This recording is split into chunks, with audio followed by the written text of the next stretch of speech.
I'm gonna name this video Solutions to the World's Problems. And I'm making this video because I had someone I knew that could have been probably a great friend named Christopher, and he wanted to go by C5, but his name was Christopher.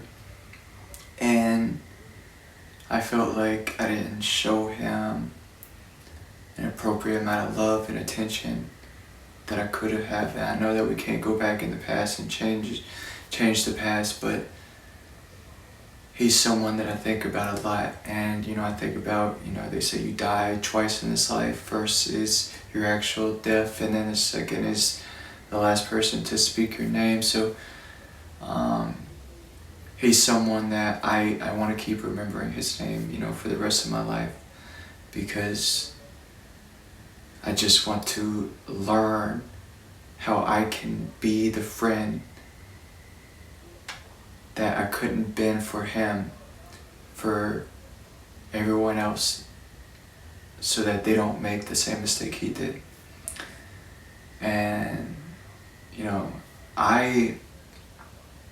it was a personal, not a personal thing, but I felt like it impacted me personally, because I've had suicidal thoughts, or not completely, but I remember my mind was kind of entering a suicidal mind. And I remember getting tired of the pain and being curious about the afterlife, and just not wanting to live life. But I tried my best to get over it, and magic mushrooms helped me get out of a suicidal mind. And I talked about my magic mushroom experience before, and how that kind of made me more spiritual. And I chose to believe in Jesus, but I also thought that everyone was God, and I kind of messed up my beliefs. But I do thank magic mushrooms for getting me out of that suicidal mind state. And I wish that I could have told him, or I had some magic mushrooms to give Chris, because even though I was a terrible listener and I didn't ask him if he wanted to talk about his problems, I felt like even if I had some magic mushrooms to give him, that would have helped him. And I could have at least told him my story of even though I wasn't very expressive back then about my love for magic mushrooms. I mean, I was still talking about it, but not. I feel like I could have I could find a better way and a better job at explaining my love for magic mushrooms and how I think they can help people. But and like I'm doing now. But I did try my best to mention it, and I think I did mention it to him a few times, but it was never in the context of, hey, they got me out of a suicidal mind, and I had a spiritual experience. I don't think I've ever really brought that up to him, and I wish I did. That's one of the conversations that I wish I had with him, because I might have changed his decision. And I don't know that, but it's just, like I said, I'm trying to learn from it, so next time I can stop something like that from happening again. So stop someone from making that mistake. I want to be completely focused, even though I'm not completely focused, on trying my absolute best to to help with suicide prevention because of what happened. I am going to try my best and try my absolute best and try to be completely focused on this, because sometimes I feel like I get distracted with a woman. Sometimes I get, I'm trying my best to be better and smarter with my money, and not let my money not let my money consume my mind as much. So I'm trying my best to clear distractions so I can be completely focused on this, because I feel like this is important. Yes, because it personally relates to me, but I feel like this is more important than me trying to win over a woman, more important than me trying to make a certain amount of money, more important than even me trying to build, a meat cutting career, even though I do want that for myself, and I want to be a meat cutter. and all that stuff, but I feel like I should really focus on this because I don't want people to kill themselves. Like if there's anything I can stop, and I know I don't want people to commit murder, and I don't want people to rape, and I don't want people to do anything horrible. Okay, but I feel like for me personally, my main focus and what I feel like I can help with the most. Now I want to try to help with those other things, but what I feel like I can help with the most is stopping people from taking their life. And like I said, I'm trying my best to clear my distractions and to take care and solve my problems so that way I can be more focused on this, because I was thinking about why I create YouTube videos, and I used to say for a woman or a muse, or I would say for myself, for self-expression and freedom of expression, or having creative, being creative and expressing myself. I'll say these things which I feel like are true, but I feel like I need to have a singular goal that not, I don't have to make every single video around this singular goal, because I do, I want to make, I want this channel to be, a platform and an outlet for self-expression. So if I go and watch a new Spider-Man movie, even though Spider-Man is heavily into my art and I like to make art based on Spider-Man. If I just want to make a video doing a Spider-Man review and just me talking about what I thought of the movie, I would want to do that, and it wouldn't have to be focused on this singular goal, and that could just be, just me talking about my enjoyment for Spider-Man. And I want to do that, and I would like to do that, but I feel like I should focus most of my videos, and most of my videos on suicide prevention and suicide awareness and mental health awareness and trying to help people. I question why he did it. Now, I don't know, maybe he's never taken magic mushrooms before, and maybe he didn't believe in Jesus, and I don't know because I never asked him. Or maybe, maybe he didn't think that he has a soulmate, or maybe he did something in his past that makes it hard to live with himself. Now, I don't even know that. I'm not even saying that to be the case, but there's so many things and factors that could come into play of him feeling like he has to take his own life. And it could be he has a curiosity for the afterlife and what comes next. And and I know that's probably not just it. Maybe he's just tired of the pain, and maybe he was dealing. I'm sure he was dealing with heartbreak and probably abuse from a woman, but I don't know his girlfriend, and I didn't see what his relationship was like. I've only heard about it, and I don't know what his parenthood and how he was raised and how his childhood was, and how his parents treated him. I don't know if he was bullied growing up. I don't know these things, and these are all factors that come into play. I'm not trying to justify his decision, and I'm just trying to learn why he made that decision, and how I can learn if he, learn all this stuff, so that if I was able to talk to him with all this stuff that I learned and able to talk to him, I would tell him these things, especially my experience and my story with dealing with these things, because I've been bullied before. I've had a curiosity for the afterlife. I've had, I've been in almost a suicidal mind, and I didn't have the best childhood, and I was missing a dad for a lot of my development, and I had complicated issues with how I chose to believe in Jesus, or I complicated my beliefs in Jesus, and I needed to work on that. And I would want to talk to him about all these things, but he's no longer here, so I can't. And so the only thing I can do now is talk to the people going forward that might be having suicidal tendencies, or might be in a suicidal mind, and try to help my best to stop them and help them. And so I feel like that is the best thing for me to do and to focus on. So I like I said, I question why he made that decision. And so, a few things come to mind. He said that he didn't like to talk about his problems. So maybe either he didn't feel like he had anybody that was a great listener and who could actually listen to him and let him talk about his problems. Or he didn't know how to talk about his problems. Or he felt like, maybe he did talk about his problems, but he felt like people were getting tired of hearing it. But for people who really want to talk about their problems and don't have many people to talk to, a lot of people recommend them a therapist, which I think is stupid. Because I don't think you should be making money off of people's mental health.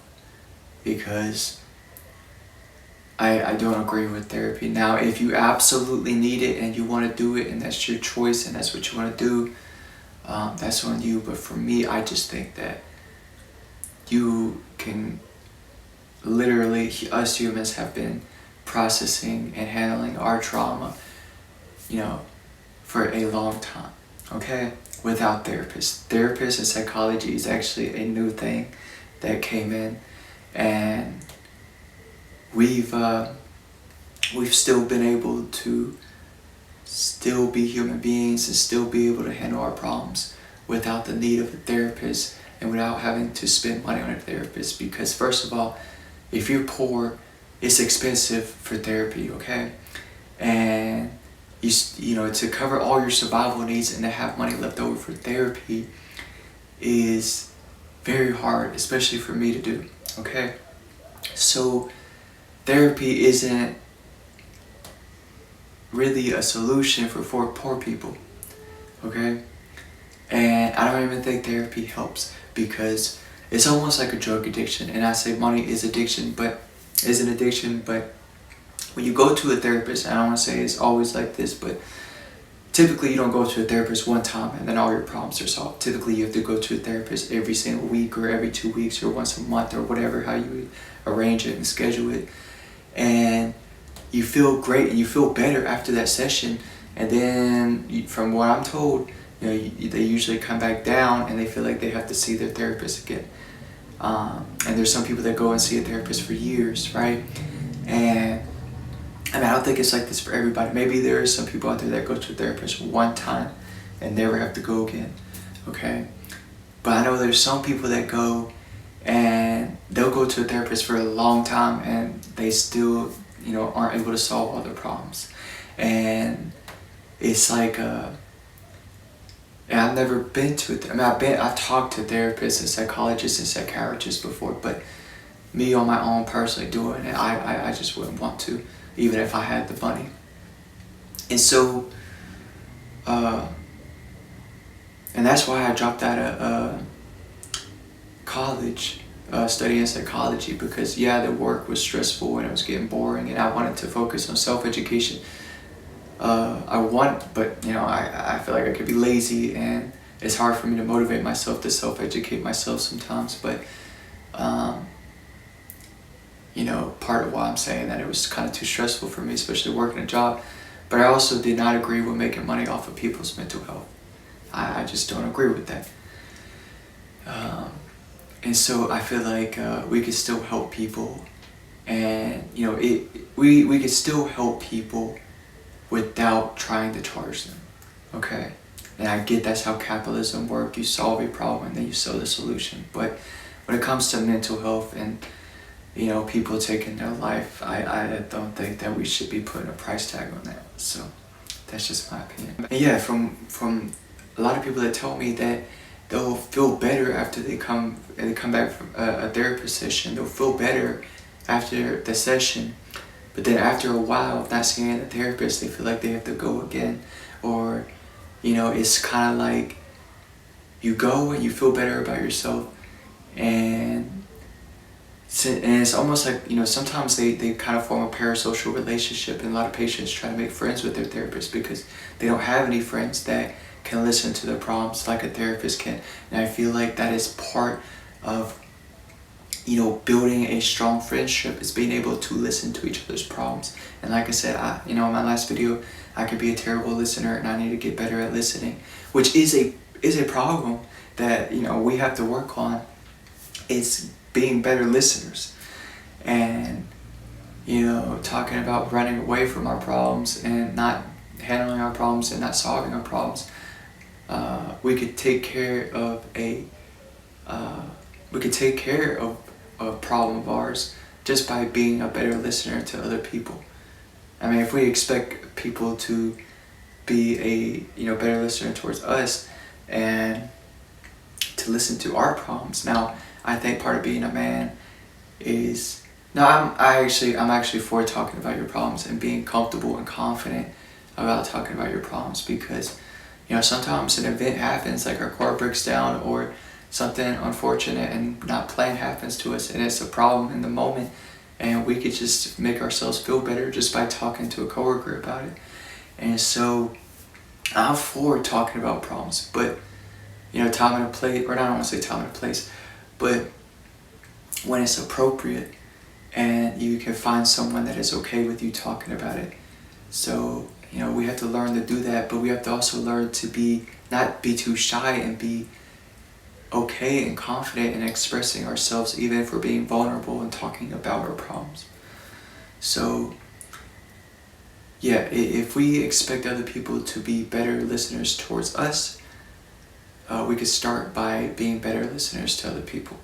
So that's what I say about listening. And if you want to hear more about what I have to say about being a better listener, I recommend watching my last video and about the game of keeping secrets, because I feel like keeping secrets is a problem too. But yeah, I talked about it more in my last video, but I want to do this video talking about a range of problems and trying to hit across the board. And so working on being a better listener, and learning to be okay and confident, and to learn how to be okay with expressing our problems with other people is how we can feel better as human beings. Is a way we can feel better as human beings and help us handle our problems even more and feel better about our problems. And talking about our problems with other people, some people might have a solution that we might not have thought of, that they could tell us, and they could just by us coming out of our shell and expressing what our problems is, we can give someone else the opportunity to, even if they just listen. But some people have advice, genuine advice and solutions to our problems, like I said, that we would have never thought of. So it's best to hear other people's perspective and give other people a chance to chime in, because they might have something important to say that we should probably hear, and give them a chance to hear them out. So that's what I'll say about listening and talking about problems. And I also recommend watching the video, or not, I still got more about to say about solving problems, but if you want to hear more about what I have to say about the listening, I recommend watching the last video about terrible at listening is a problem. And then if you want to hear me speak more about learning to talk about our problems with other people and to listen to other people's problems, I recommend watching How to Solve Problems, problem solving mode video that I uploaded like a week ago. Those two videos go with this one, so I recommend watching those. But there's more I gotta say about problems, and I feel like I didn't mention much in those videos, and more about, I feel like a problem that we could have as human beings, and I feel like a common problem in modern time, and it was a common problem back then too, but a common problem that I feel like we deal with or we handle as human beings is money problems. And I feel like financial problems is a huge one. It's a huge problem for humans, but I feel like a lot of our financial problems come from not handling and solving our other problems. And so we have financial problems just because we're not taking care of our other problems. And I'll kind of get into that more. But I feel like changing the way we view money and how we treat money can help us solve some of our money problems. And I'll say this about money, okay? Money is an imaginary green piece of paper that is fleeting, that isn't going to last forever, okay? And we can always, I could talk about, I don't even want to talk about World War III or any of that, because that's just, I don't know, let's get into politics, but I'm going to mention this. We can easily, and always have, I'm not saying this is going to happen, but there's always a chance to have another Great Depression in America, but also the world, okay? And that would leave money pretty much worthless if we entered another Great Depression. And we, I know a lot of people are trying to plan for the future, and they're trying to build careers, and they're trying to save money and get into stocks and cryptocurrency, real estate, and bonds, and they're trying their best to be smart with money and get their money to make money. But what is all that worth if money becomes pretty much worthless and we hit another Great Depression? And so my advice and my philosophy about money is spend it while you have it, because you don't know how long it's going to last. So, like I said, my philosophy is saving money for the future isn't worth it. So spend it while you have it. And also know that money does not fully satisfy boredom. And we can fully satisfy our boredom by learning how to create art using our imagination. Okay? And I've said this before in many videos, okay? Money is not a toy to be played with, okay? It does not satisfy boredom, and it will never fully satisfy boredom, okay? Because, I talked about this before, but I could buy a new game, an expensive game, then get bored of it, and then buy another expensive game, and then get bored of it. I'm talking about video games. But, and I've done this before, so I'm speaking from experience. Or I could travel to a new place like New York City or St. Louis or Los Angeles, and spend money on expensive traveling, and then I get bored of traveling. And I've heard people that get bored of traveling because once you get used to it and you've done it so many times, it's kind of like been there, done that, seen this, seen that, and it just kind of becomes boring. Okay? Or spending money at the casino gets boring. I know some people kind of develop an addiction towards that. For me, I like video games and I like traveling, okay? But I know that money does not fully satisfy boredom, okay? Because, like I said, you could buy a new game, an expensive game, and then get bored of it. And then buy another expensive game and then get bored of that. And then it's just a cycle, a repeat, okay? And I know that there's new games coming out every single year, but it's this constant reliant of I'm using my money to satisfy boredom, but I get bored and I have to use my money to satisfy boredom again. It's that kind of addiction. So even with traveling, traveling to a new place that you've never been for, just to satisfy your boredom, and then you get bored of that new place, and then you go to a new place, and then you run. It's pretty much hard to be, all over the world unless you're super rich, but then you just get bored of that. And then you run through so many rich hobbies until you get bored of all your rich hobbies, and then you run out of things to do. And then it becomes even harder to satisfy your boredom because you think that you've tried everything, but you haven't. And I'm here to tell you that by learning how to create art using your imagination is how you fully satisfy your boredom, okay? And I'll say this for myself. Learning how to create art using my imagination is how I fully satisfy my boredom. And what I'll go into about being smart with our money and about how saving for the future isn't worth it and, spend it while you have it, this is what I'll say. And also, don't spend money to satisfy your boredom, because money never fully satisfies boredom. I want to use my money, and I'm trying my best to do this, but I want to, after I use my money to cover my basic survival needs and make sure I have enough food and, my rent is paid for and, like I said, my basic survival needs are covered, I want to use the rest of the money that I have to provide for my soulmate, my family, my friends, and homeless people, or neighbors and homeless people. Because I know people tell me that I should use my money to save for a car, okay? But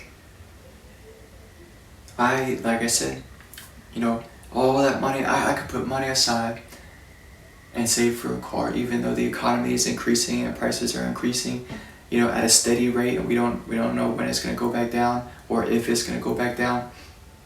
But I could be putting money aside for a vehicle as the vehicle prices go up and as the dollar decreases. If we hit another Great Depression and money becomes completely worthless, what is all that money that I put aside worth but just a piece of paper that can be burned? And so, like I said, I don't think it's worth it to save money for the future. Spend it while we have it. So after covering my basic survival needs, I want to use that money to provide love to my family, or my soulmate, my family, friends, neighbors, and homeless people. And like I said, I don't need a car, because I could go to my job, and as long as I have a roof over my head and a place to walk to and sleep, I can go to my job, the place I work at, and walk there on my 2 feet, there and back, without relying on someone to give me a ride or relying on a car, because humans have been walking long before cars were invented and before the wheel was invented. And then if I want to, man, I could get a bike for cheap, but I like walking. I enjoy walking. I love walking. And it doesn't matter how far I work, I still would do that walk. And I think my last job, it was, or 2 jobs ago technically, it was almost, I think, 4 miles away. And sometimes I would do that there and back. I don't know if I did that in a complete day. Maybe I did, but I did do that walk a lot. But if I walk there and back, I think that's almost 8 miles of walking, which seems like a lot, but for me, I'm fine with. I try to, I just enjoy walking. I've been walking since high school, so I love walking. As long as I got 2 feet, and I can walk back and forth to work and to the place I live, then I don't see the need for a car. Especially with me having Uber on my phone, and I don't think I have it downloaded, but I could just download Uber, and I probably won't. I probably will if I have the money for it. But like I said, man, if I need to get somewhere, I'll just use my 2 feet. Or if I have to ask a favor from my roommates or my friends, and they want to take me, then I'll do that. But I can rely on my 2 feet. I don't need a car. Okay. And so, yeah, like I said, with all that extra money that I have left over, instead of trying to save it for the future, because I don't think it's worth it, I'm going to try to spend it while I have it. First, cover my basic survival needs, but also try to provide love for my family, my soulmate, family, friends, neighbors, and homeless people. Because Jesus said that we can't serve 2 masters. We can't serve money and God. Okay? And so we have to learn to put God first. I feel like personally, learning how to use our money to provide love for those the people that we love, I feel like it's a way to serve God. And I don't think it's the only way to serve God, but learning to use our money to provide love to those that we love is a way of serving God. And at least that's what I think. And also giving love or showing love to homeless people and giving them money. I think that is a way of serving God too. So we have to learn to put God first before money. And I feel like a way that we could serve God is by using our money to provide love for our soulmate, our family, friends, neighbors, and homeless people. And I feel like that's how we can learn to be closer to God and also learn to not let money control our mind. I feel like there's more to say about money, but that's what I'll say for now. But I also want to talk about something else, about learning how to remove hate and fear from our heart.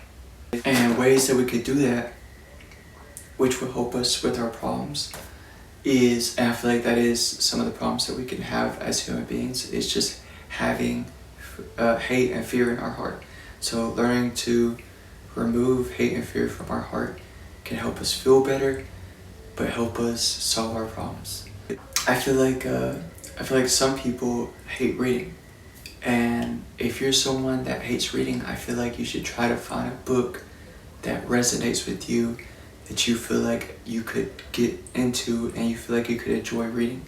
So that way you can learn to love reading again, because I feel like the school system taught us to hate reading. And I don't want to say that they were trying to make us hate reading, but it didn't seem like they were trying to help us fall in love with reading. And I feel like because of that, and because they were making reading so stressful and anxiety filled, it turned a lot of people away from reading and not like reading, and develop a hatred in their heart towards reading. And so I feel like we should work on fixing our education system, and part of our school system and part of the goal of the school system should be to help kids fall in love with reading. And I talked about it before in the past, but I'm sure I'm not going to talk about it more in the future. But as an adult, we have to learn to overcome it on our own. Even though we could blame the school system, it is still up to us to remove the hate for reading from our heart. And finding a book that you can get really into and enjoy reading is on us. And I feel like a way we could do that is, think of your favorite movie ever. Like what is your favorite movie? And try to find and see if there's a book based off of that movie. Because a lot of times, in most cases, movies are based on books. So, learning to fall in love with reading, and finding reading a book, that's like that, and finding a book that we can enjoy reading, like a book that our favorite movie is based on. And also knowing that reading opens our imagination. So if you're trying to get more into your imagination and be more creative, learning to fall in love with reading helps you open your imagination. So that goes even with what I said before about learning to fully satisfy your boredom by learning how to create art using your imagination. So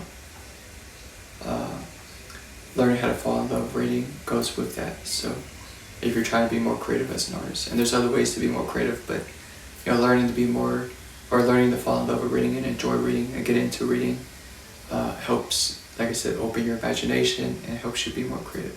So if we don't like homeless people and we have a hatred towards homeless people, we have to learn to let go of whatever personal grudge that we have against them, because we don't know their stories, we don't know what happened to them, and we shouldn't be projecting and assuming and guessing that they're drug addicts, and that they probably did drugs in their job, and they probably abused their kids, and they probably abused their spouse or wife or husband or whatever.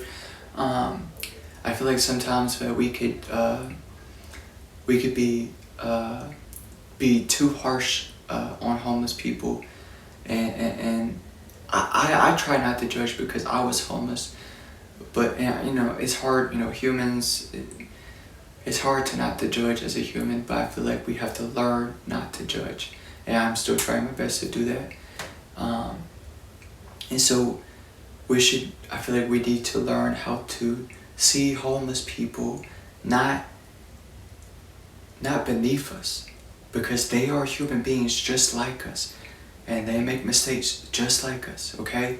And some of them got unlucky and unfortunate, and maybe their wife left them and they took the kids and they lost their house and they lost their job, and a series of unfortunate events happened to them that led them to be homeless, and they weren't able to recover, and they weren't able to get the money and quick enough to be able to pick themselves back up, and they got forced into that situation. Like for me, I got kicked out of my mom's house at 20 years old, and I did not have a plan, and I didn't know anyone that could give me a place to live, so I had to live in a tent, and I had to live in a van. After I lived in a tent, I had a job and to be able to do all these things, but I got a van to be able to live in my van. Eventually got a place to live, but someone like me who was thrown into homelessness, unplanned, and wasn't ready, and I did try to be as ready as possible, but I wasn't expecting that to happen to me so soon. I did have that fear in my mind of my parents kicking me out, but me, actually planning for it, I didn't plan. I feel like I didn't have the most well thought out plan of trying to, and I was kind of seeing it as an adventure because, when I went homeless in a tent, I had some magic mushrooms with me, but when I ran out of magic mushrooms, and I was sweating and struggling and getting super uncomfortable, I tried my best to get out of that situation, and I did climb out of it. But like I said, I was a 20-year-old that got kicked out of his mom's house. I don't want to get into the personal reasons and the personal story of what happened, but I feel like our government should have a backup plan, a safety net for situations. It doesn't matter what the homeless person did or what happened to them and why they're homeless, okay? It's just, I feel like we should try our best to offer them help. And like for someone like me, I didn't know where to go to or who to go to. I had to figure it out on my own. I bought a tent, lived in a tent, bought a van, lived in a van, and eventually I found someone that was able to offer me a room to rent. And I was able to recover from that, but not everyone is so fortunate enough like me. And I was lucky enough to be able to hold a job and keep my job and maintain my hygiene, because I got a gym membership, and that was very hard to do too. To be able to walk to work and back and forth, and also walk to a gym to take a shower, which I had to do what I had to do, but to keep all of that stuff up and to not lose your job, because if you lose the job, it's pretty hard to come back and to recover, without a source of income to be able to, feed yourself and to, pay rent and all that stuff. So, yeah, I feel like it could have been way worse, even though, I'm glad I'm out of it. It could have been way worse. And I just wish that there was a better system in place.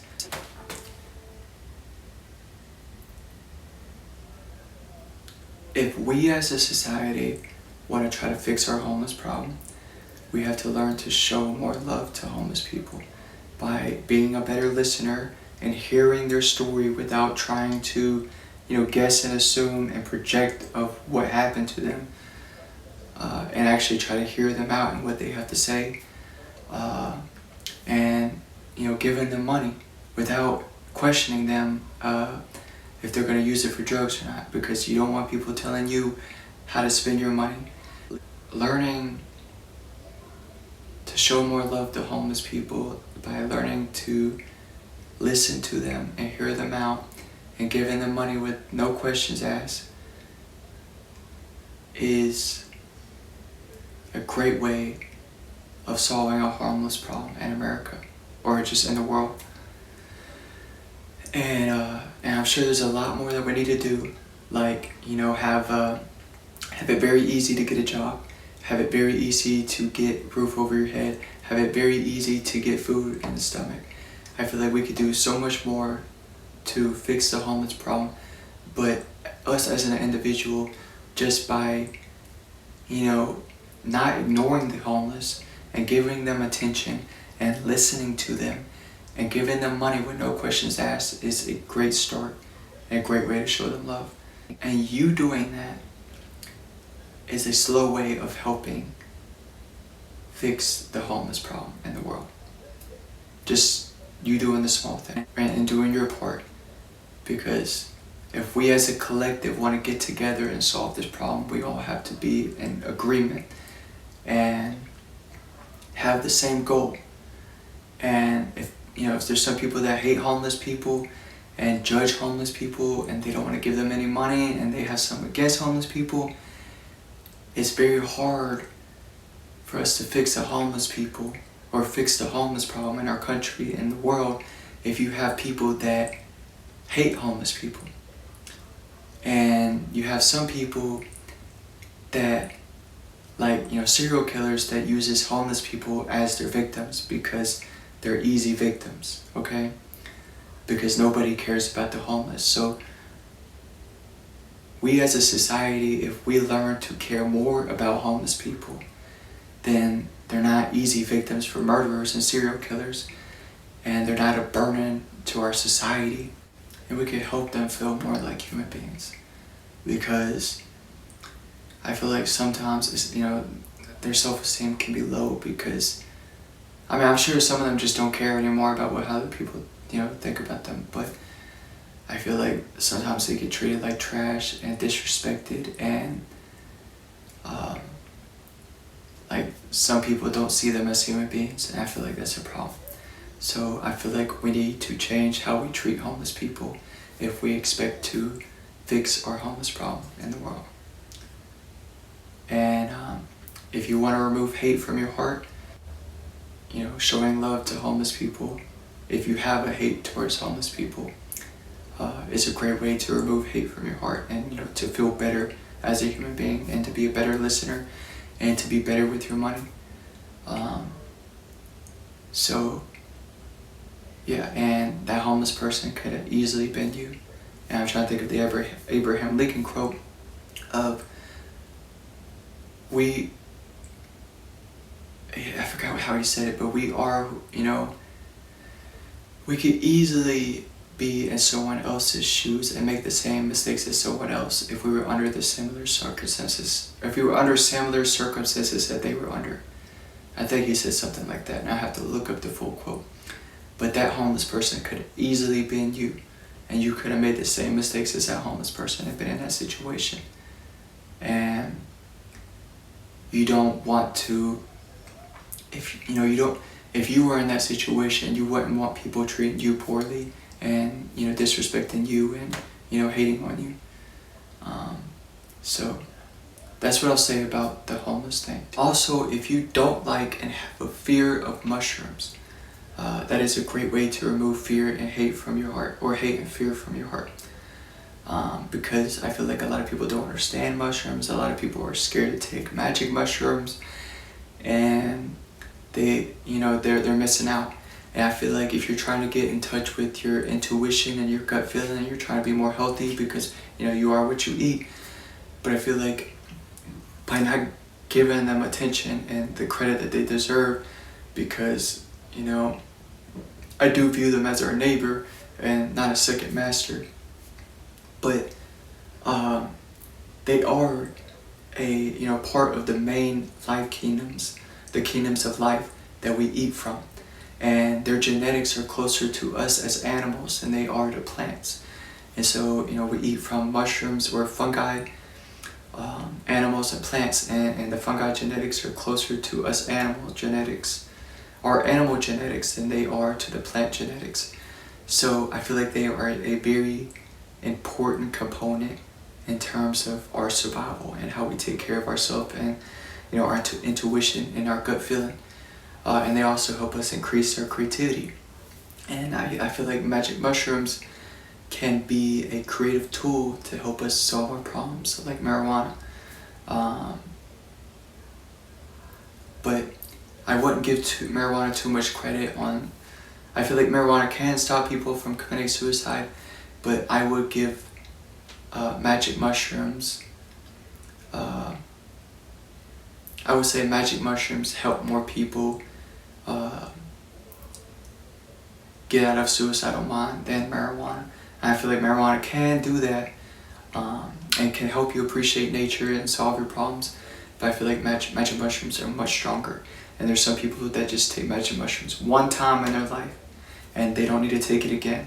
And they can quit cigarettes, they can quit alcohol, and they can solve some of their problems that they've been dealing with and handling with in their life for a long time. And it could change your perspective on life. Like I said, magic mushrooms stopped me from being suicidal and getting out of a suicidal mind. So, and the guy Christopher that I was talking about, like I said, I don't know too much about his experience with magic mushrooms, and I think I've only briefly mentioned it to him. But he smoked weed, and I'm guessing that he smoked a lot of weed. But he still made his decision, And that's why I want to say magic mushrooms are more effective in terms of, preventing suicide. Now, I still think marijuana can, especially someone who's never tried it before. And I would recommend trying weed before you try magic mushrooms, but we have free will, we have our freedom of choice. So, people could do what they want, but I feel like, to ease into magic mushrooms, trying marijuana for the first time, that's what I would recommend. And to have respect for these plants and fungi, because I don't think they are toys to be played with and disrespected. Like I said, I view them as our neighbor and as creative tools that can help us solve our problems. So that's what I'll say about marijuana and mushrooms. But yeah, learning to show more love to mushrooms and weed, but specifically mushrooms, and learning to overcome the fear of trying magic mushrooms is, I feel like, another great way to remove hate and fear from our heart. Being scared to talk to beautiful people and compliment their appearance is a problem. And if we want to remove fear from our heart and be more courageous, then we have to learn to compliment beautiful people, even if they are the opposite sex that we're attracted to. Especially if they're the opposite sex that we are attracted to, because we have to learn to separate beauty from lust. If we did not talk to beautiful people before puberty, before lust enters our mind, then we have to work on that and learn to separate lust from beauty by complimenting people's beautiful appearance. And beauty is subjective, so who I think is beautiful might not be who you think is beautiful.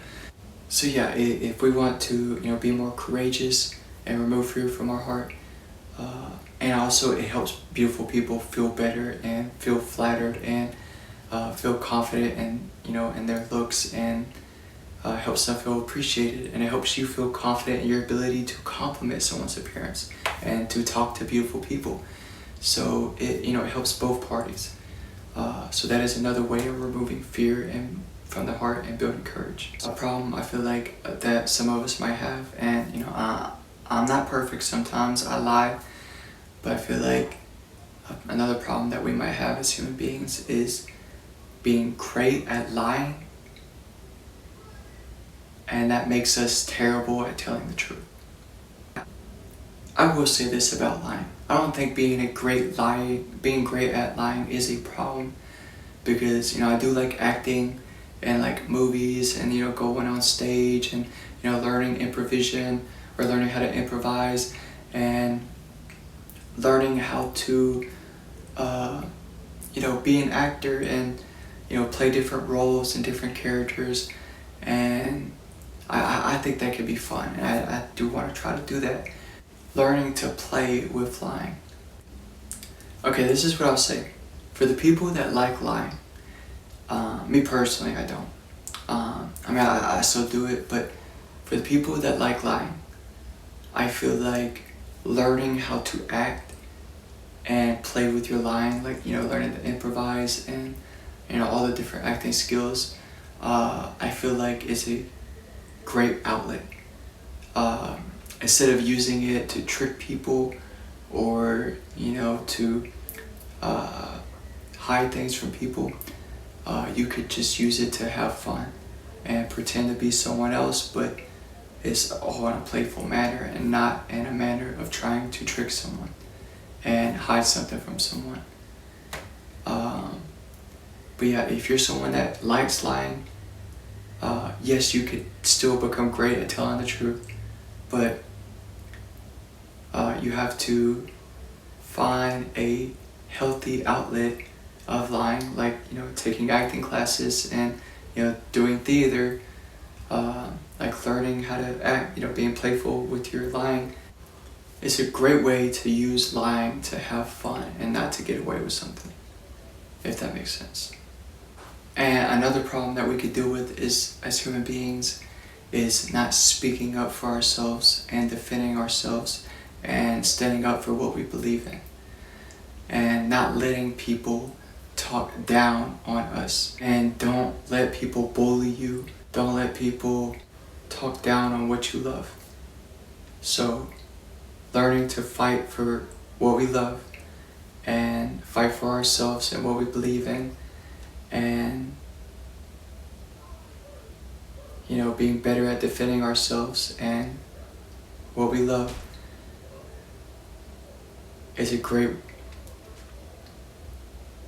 it takes courage. So I would say, I feel like a lot of times that we could get scared, but when people are attacking us, or they're bullying us, or they're trying to put us down. But I feel like, sometimes we get scared, or I could get scared, or I could just get tired of dealing with it. But I feel like if you're terrible at fighting and defending yourself, it is a problem, and it lowers your self-esteem. And if you want to feel better as a human being, and get better at solving your problems, then learning to defend yourself and fight for what you love is a way to do that. And it takes care of that problem. And yeah, so fight for what you love. Being too lazy to learn how to cook and to make healthy food delicious is a problem. Because when you get too lazy to learn how to cook, then you want something quick and something sweet and something fast. And it's much easier once you give into the sin of sloth, being too lazy to cook and make healthy food delicious. Because once you make healthy food delicious and you make it taste to your liking, then you wouldn't have the craving of sugar. You wouldn't have the craving of sweet, quick, fast food. But when you give in to the sin of sloth and you don't feel like cooking and making healthy food delicious, then it's much easier to give in to the sin of gluttony and overeating and eating too much, which is a problem. So by learning to cook and learning how to make healthy food delicious and learning to eat slowly and to appreciate our food and to show thanks for our food, and be grateful for our food,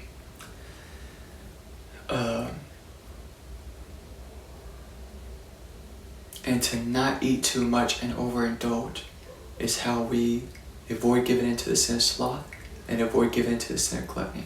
And I also would say this: when I give into the sin of sloth, I feel like I give into the sin of gluttony, and then when I give into the sin of gluttony, I feel like I give into the sin of lust.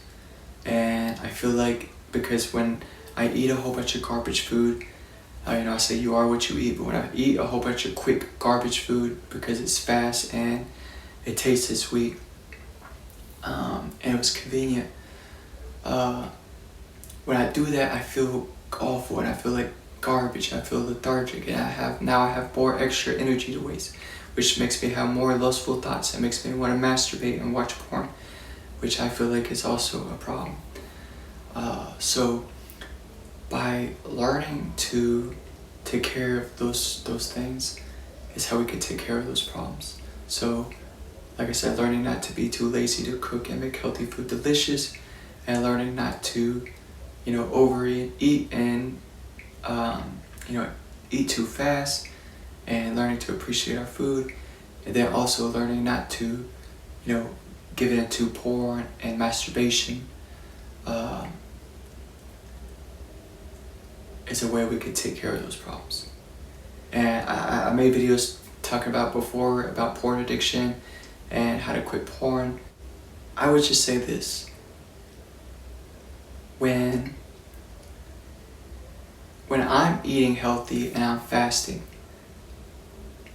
and I'm taking care of my stomach and I'm getting in touch with my intuition and gut feeling, my mind barely goes below my stomach. And I'm trying, and I want to, and I will wait until marriage before I have sex with another person, with a woman, because I'm into women. And I get into the man and woman thing in another video, but I'm going to wait until marriage for sex. So I'm not trying to have a porn addiction until then. So yeah. Me learning to take care of my stomach and eating healthy food and fasting and getting in touch with my intuition and gut feeling, like eating mushrooms.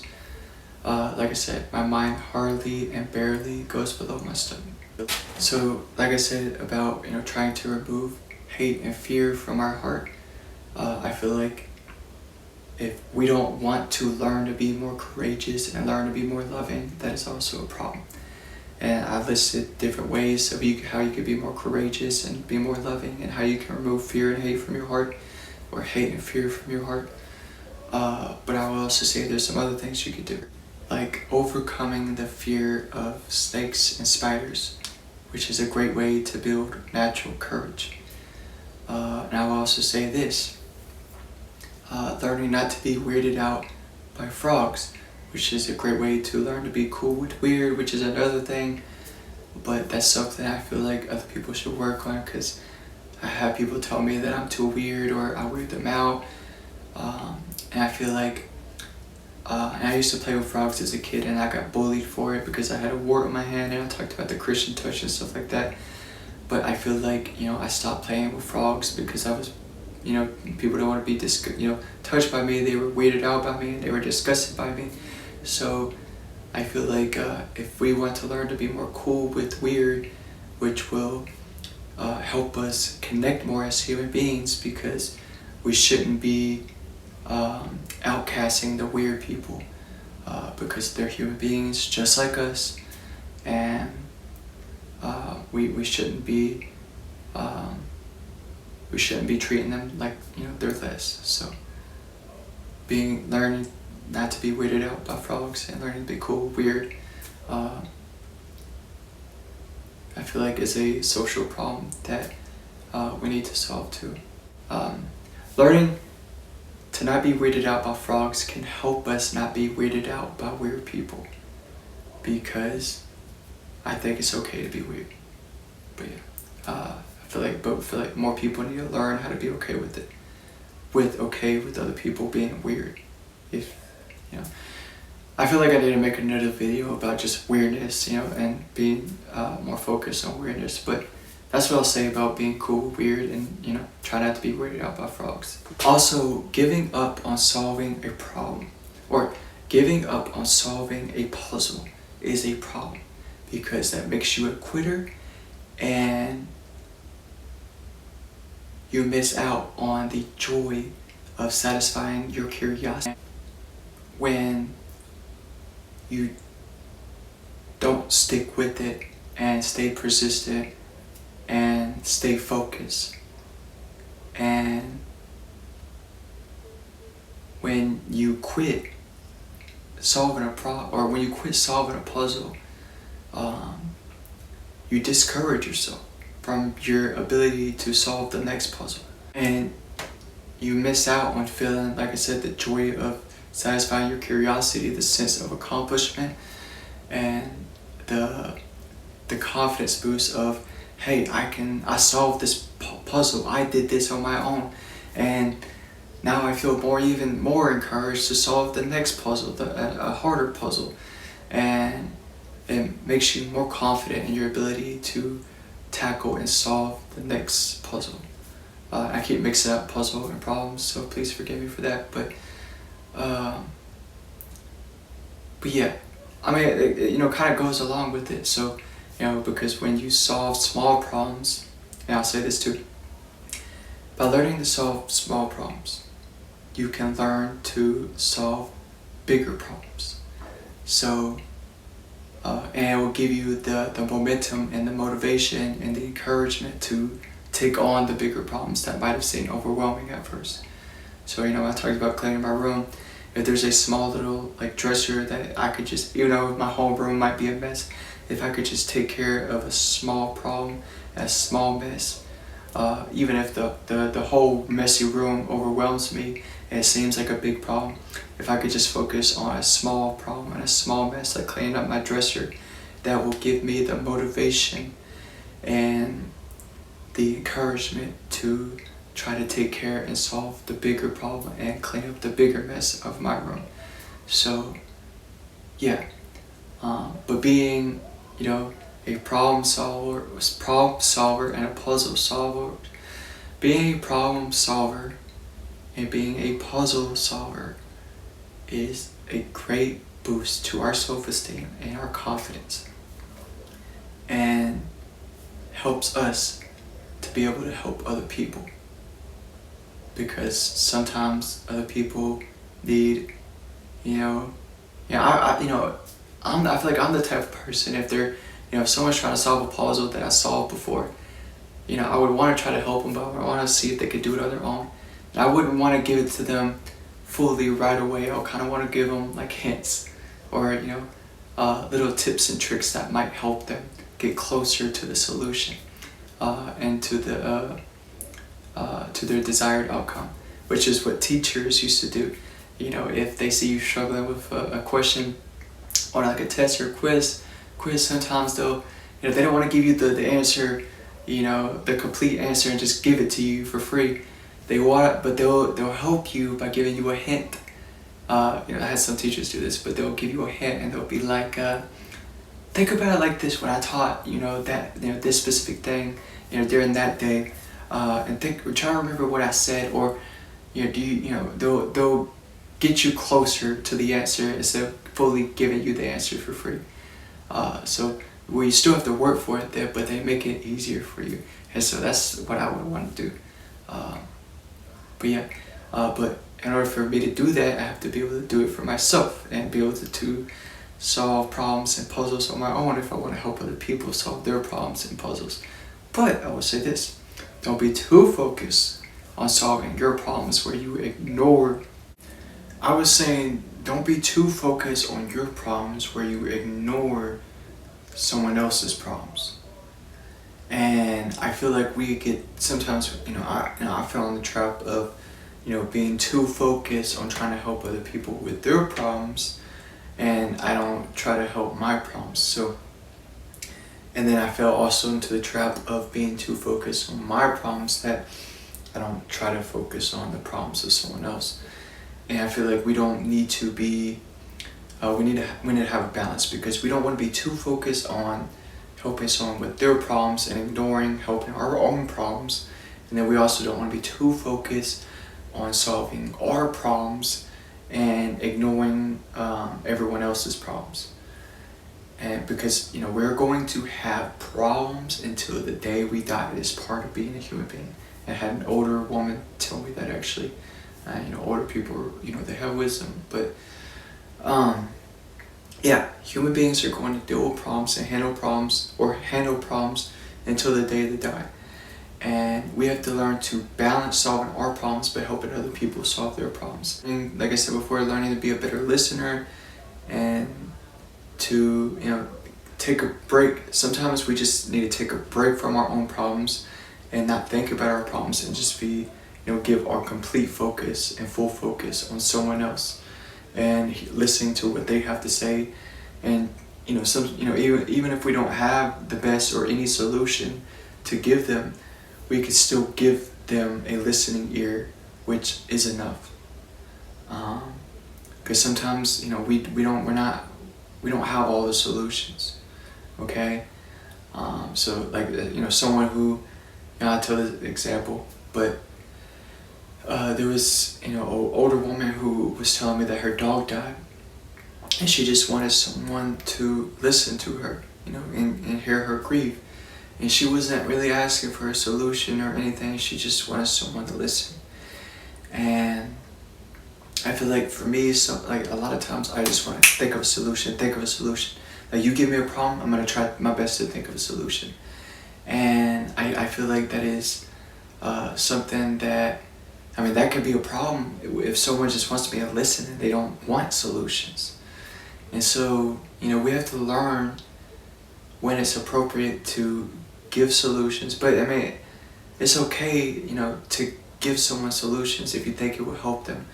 But like I said, sometimes people just want someone to listen to them.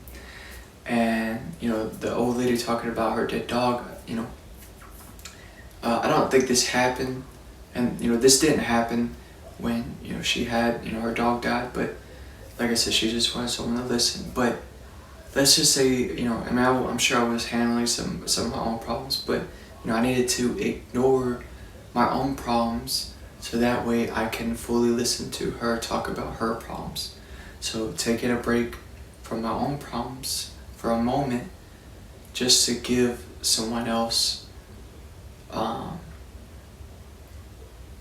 attention that needs it way more. And it's like I said, I think as human beings, we're going to have problems until the day we die, and to be completely focused on solving your own problems and ignoring everyone else's, I think is selfish. So I feel like that's something we need to work on, and I need to work on as trying to be better, if we're trying to be better human beings, if I'm trying to be a better human being.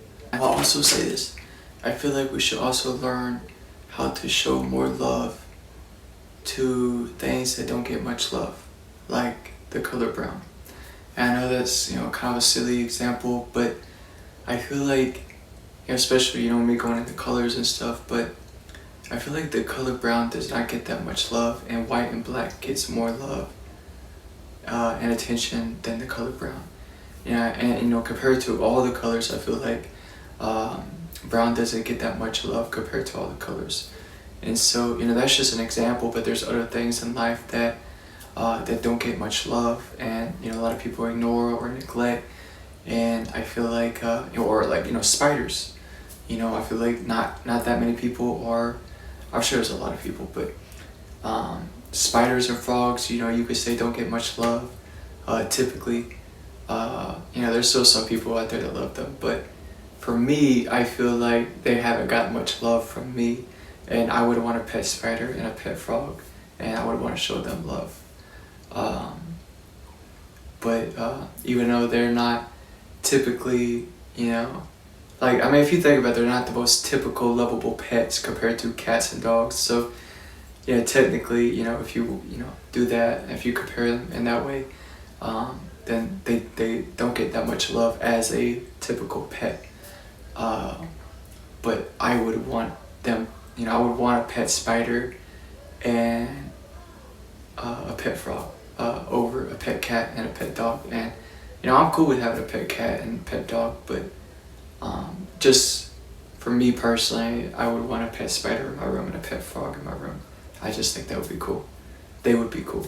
I feel like another thing that we could work on as feeling better as human beings, and a problem that we could solve, is taking a step back from the fast and capitalistic rushing society and take a moment to slow down. And I have to do this myself because a lot of times I want to go, but I feel like I have to remind myself to take a step back and listen to the birds sing and appreciate the sun beaming on my skin, and try my best to appreciate nature, even though I feel like I could do it better on magic mushrooms or smoking weed. But I feel like I can still try to do it sober. It's just much harder, and I feel like we could feel better as human beings if we could just take a moment to step back and slow down and just appreciate life and the little things and the small things and the things that we take for granted every single day. Like myself, sometimes I hear the birds sing, sometimes I just tune it out and walk off, and sometimes the sun's beaming on my skin and I just don't even notice it. But I mean, if you really took the time to go sit out in the sun, but it feels nice having the sun beam on your skin and getting a tan and stuff like that. But you have to notice it and appreciate it. Even though sometimes I just go out walking without thinking too much about the sun or the birds singing, because I'm just trying to think about something. But I can feel, like I said, I can feel a lot better just by taking a moment to step outside of my problems and stop thinking about my problems so much and too much, and just to take in the beauty of life and to appreciate it. So also, I will say this: learn to fall in love with learning, and also help teach other people,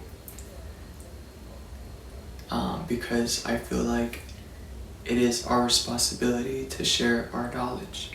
I already talked about it in my Spider-Man video when I talked about with great power comes great responsibility, and sharing is caring, and knowledge is power. And I created the quote, "It is our responsibility to share our knowledge." But I feel like learning to fall in love with learning and teaching can help us feel better as human beings, and also help us remove the hate for learning and hate from our hearts. So I'll say that about learning. And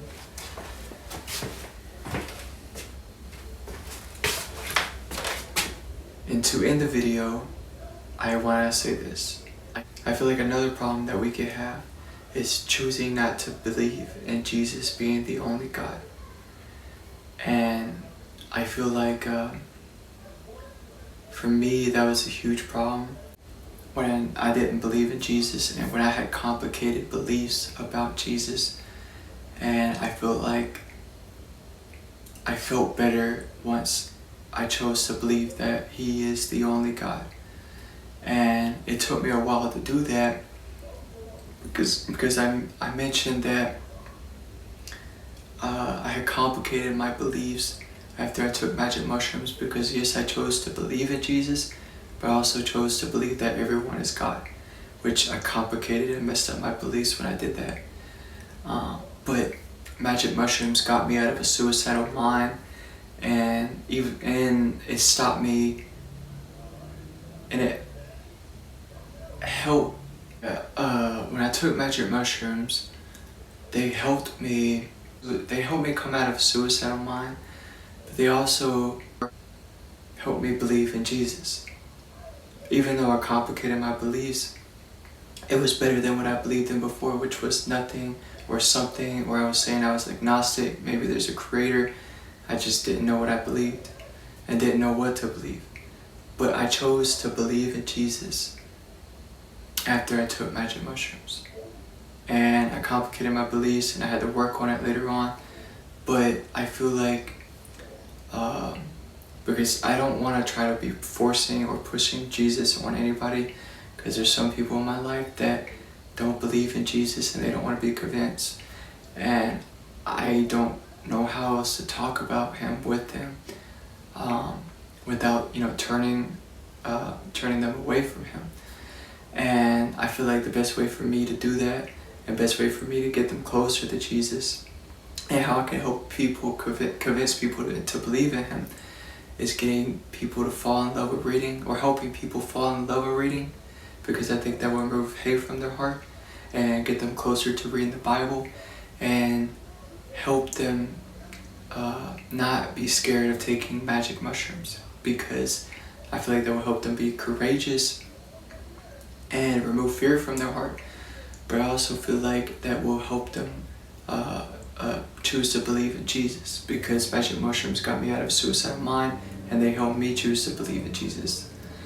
And like I said, I think helping people fall in love with reading and helping people overcome the fear of mushrooms. And then I will also say this: don't let fear control you, because there's some people out here that will try to put fear in you, but that they themselves are in fear. But I feel like, as we're trying to be better as human beings and, work on our character development, learning to be more courageous and not let people put fear in us, because fear is used to control people, and usually the people that are trying to put fear in other people are in fear themselves. So it's best to not let fear control us and learn to be courageous. There's some people that want to scare you and put fear in you so that they can control you. And you have to, and I have to, try my best to not be scared and to be courageous, and to not let them scare me or put fear in me, and to only have the fear of God. And like I said, to know that if someone's trying to put fear in me, it's probably because they themselves are in fear. So I was thinking about the fear and how fear is used to control people, and I was thinking about this, right? I had a friend named James, who was in love with, or he loves a woman named Katie. But actually, if your love runs on the fear of your lover leaving you, is that love? That's something to think about.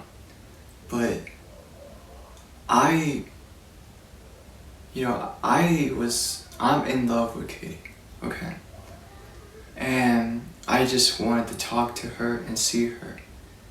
And he threatened to murder me, okay? And when he did that, I thought of, defending my life, and, if I have to do what I have to do. But I was like, I don't want to kill anyone. And that's my rule: do not kill anyone. Spider-Man's rule. He has a do not kill rule. And I don't want to kill him, especially someone that I considered ED a friend. But I didn't want to kill him, and then I thought, okay, well, he just threatened my life. That is very serious. And I was like, well, probably should call the cops then. And I was like, well, I was going to call the cops, and then I was like, well, I don't agree with sending my friends to jail. And I don't know if I was even considering him a friend. I was debating whether or not he was a friend, because what kind of friend would do that? But, because he tried to come in my room and write Latin. This man, he is delusional, but he can be delusional. But he just, I want to help him, but he did a lot of things to me that made me very upset, but I'm willing to look past it as long as he wants to accept my help. And I still forgive him. But he was trying to put fear in me because he was in fear of Katie leaving him for me. Okay? And so, he's scared of me and scared of Katie leaving him for me, and he's trying to put fear in me because he himself is in fear. And so when he threatened, now he did this back then, and I don't know what it's like to have someone threaten my life, because that was the first time this happened, like a serious threat. And I didn't know how to react back then, but now I think about it, if someone's trying to put fear in me like that again, I would call the cops on them immediately, because I don't want to send, because he left the friend category when he threatened to murder me, okay? I can't look past that. If you threaten to murder me, I have to call the cops on you. Or I have to defend myself, which I won't kill you, but I will break your legs and arms. to make you incapable of killing someone, and incapable of hurting someone. And so, I'm not against physical violence, but I don't think that words should ever lead to physical violence. But if somebody came and attacked me first and physically hit me first, then I will defend myself. Okay, and I will get physical. But that is last case scenario, last resort. And if I have to do what I have to do to defend myself, then I will. And I don't want to take someone's life even if I have to get physical with them. So him threatening to murder me, I would tell him to do something, try something, and see what he does. And if he tries to lay a finger on me, then I get physical with him. And then that's when I break his legs and arms. And I'm serious about that. If he threatened to murder me and then try to lay a hand on me, I will break his arms and legs. And try to send him to the police. But if the police, don't want to get involved or can't get involved or they're not quick enough, then I have to take matters into my own hand and deal with it and handle him. But I did not know how to handle him back then. But going forward, now I do. And like I said, I only need the fear of God. I don't need someone else to try to put fear in me when they themselves are in fear and lost in delusion. And a woman's love can make you delusional, especially if she's the reason or she's helping you survive, and that's your survival mechanism, is having a woman take care of you. And so it's obvious to me why he has the fear of her leaving him, because he helps him survive, or she helps him survive. So of course he's in survival mind and in fear. So that's why he's trying to put fear in me. But yeah, don't let people do that to you. And be courageous.